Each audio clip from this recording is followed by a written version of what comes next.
Friends, welcome back to my channel. চলে আসলাম আজকে আরেকটা নতুন ভিডিও নিয়ে। কাছে দূরে, দেশ বা দেশের বাইরে থেকে তোমরা যারা আমার এই ভিডিওটা দেখছো, তোমাদের সবাইকে আমার অন্তর থেকে অনেক ভালোবাসা। আশা করছি তোমরা খুব ভালো আছো এবং সুস্থ আছো। প্রত্যেক দিনের মতো এই ভিডিওটাতেও তোমাদের সাথে শেয়ার করলাম আমি আমার ঠাকুরের আসন কিভাবে সাজিয়েছি, আর তোমরা খুব পছন্দ করো এটাও আমি জানি। তো এই যে পুজো দেওয়া কমপ্লিট। আজকে ব্রেকফাস্টে নিয়ে বসে গেছি ছাতুর শরবত। আর ব্রেকফাস্টে ছাতুর শরবত খেতে আমার খুবই ভালো লাগে, তবে ঠান্ডার দিনে খাই না, গরমকালেই খাই। তো এখানে ঠান্ডা জল নিয়েছি আর তার সাথে ছাতু মিশিয়েছি, আর মিশিয়েছি বিট লবণ আর চিনি, আর অবশ্যই শরবতি লেবু। দারুণ লাগে খেতে। তারপরে আজকে দেখো আমরা একটা বিশাল কাজ নিয়ে বসেছি, মানে আমি আর সুচিত্রা মাসি। সেটা হচ্ছে আমাদের যে বড় হল ঘরের যত বাসন আছে সেগুলো আমরা সব পিতাম্বরী দিয়ে মাজছি। মানে আমি মাজছি না, মাজছে হচ্ছে সুচিত্রা মাসি। আর এই হচ্ছে আমাদের বড় যে উপাসনা হলঘর। তো এখানে যারা আমার পুরনো বন্ধুরা আছো তারা তো দেখেছিলে যে প্রত্যেকটা স্ট্যান্ডের ওপরে সব বাসনপত্র ছিল। তারপরে মানে নানা রকম প্রদীপ, তারপরে বড় ধূপকাঠিদানি সব সাজানো ছিল। তো সেইগুলোই আমরা এখন পরিষ্কার করছি। আর আমাদের বছরে 3 বার করে এগুলো সব ভালোভাবে পিতাম্বরী দিয়ে মাজা হয়। তো সুচিত্রা মাসি হচ্ছে পিতাম্বরী দিয়ে মাজছে, আর আমি হচ্ছে ধুয়ে নিয়ে আসছি, আর অবশ্যই মুছে মুছে রাখছি। ওই যে কাপড় তোমরা দেখতে পাচ্ছ। তো ওই টুলে বসেই আমি আর কি বাসনগুলো সুন্দর করে ধুয়ে নিয়ে এসে তারপরে মুছে মুছে উল্টে উল্টে রাখছি। আর দেখো একদম ঝকঝক করছে, তাই না বাসনগুলো?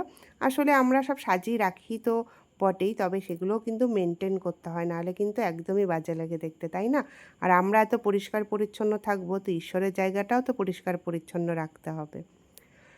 তো এই দেখো আমাদের মোটামুটি পরিষ্কার করা কমপ্লিট হয়ে গেছে। আর আমার সব বাসনও মোটামুটি পরিষ্কার করা, মানে সব উল্টে উল্টে রাখা মোছা সব কমপ্লিট করা হয়ে গেছে। তো তোমাদেরকে একবার দেখিয়ে নিই, আমরা এখন নিচে চলে যাচ্ছি।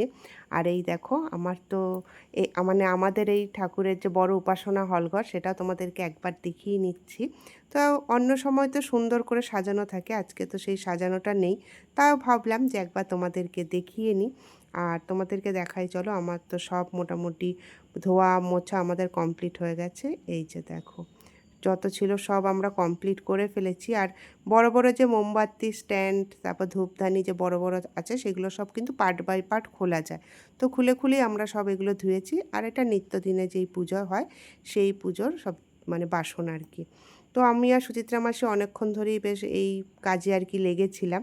তো বেশ ভালোই লাগে, তাই না? ঈশ্বরের কাজ করতে তো আমাদের কোনো শরীরে কুড়েমি লাগে না, মানে ভালোই লাগে।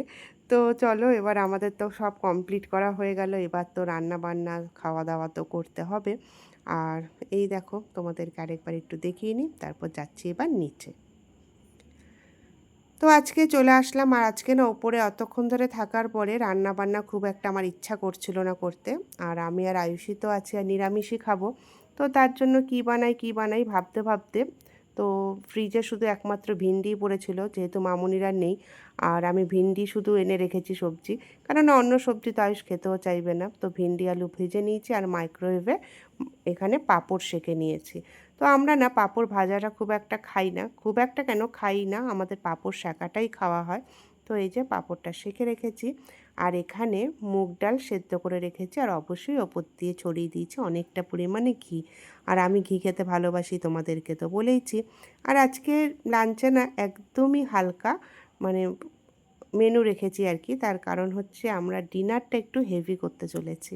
তো তার জন্য একটু হালকাও করলাম, আর রান্নাও আমার খুব একটা করতে ইচ্ছা করছিল না। তো চলো লাঞ্চটা করে নিই।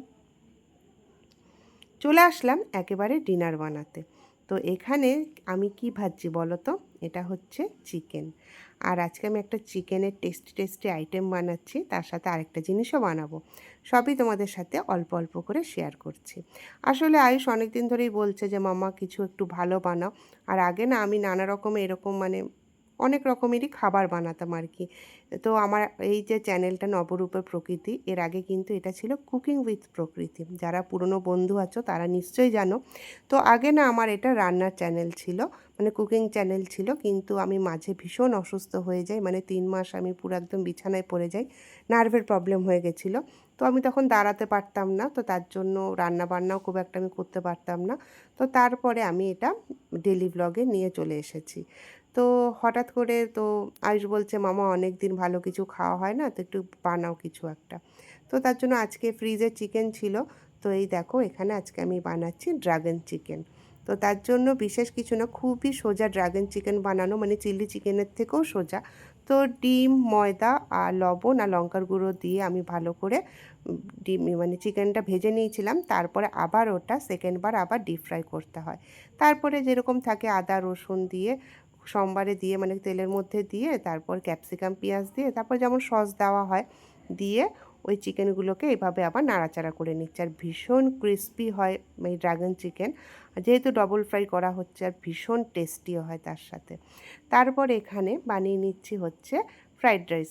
এটা হচ্ছে চাইনিজ ফ্রাইড রাইস, যেরকম আর কি আমরা রেস্টুরেন্টে খাই সেটা। আর আমার এই ফ্রাইড রাইসটা ভীষণ ভালো লাগে, কিন্তু পাপা হচ্ছে ওই যেরকম যেটা বাঙালিরা আমরা বানাই কাজু কিশমিশ দিয়ে, সেটা পছন্দ করে, বাট আমার হচ্ছে এটা খেতেই বেশি ভালো লাগে। তো তার জন্য এটাই বানিয়ে নিলাম। আর যেহেতু পেঁয়াজ রসুনের গন্ধটা না আমার ভীষণ ভালো লাগে, তো তার জন্য একটু বেশি করে রসুনও দিয়ে দিয়েছি এর মধ্যে। তো এই দেখো আমার ড্রাগন চিকেনের ফাইনাল লুক। কেমন লাগছে অবশ্যই কমেন্ট করে জানিও। আর ভিডিওটা যেহেতু আমি আগে বানিয়েছি, ভয়েসটা পরে দিচ্ছি, তার জন্যই বলতে পারছি খেতে কিন্তু দুর্দান্ত হয়েছিল। আর আয়ুষ বলছে, মাম্মা আজকে রেস্টুরেন্টকে তুমি ফেল করে দিয়েছো, এতটাই টেস্টি লাগছে খেতে।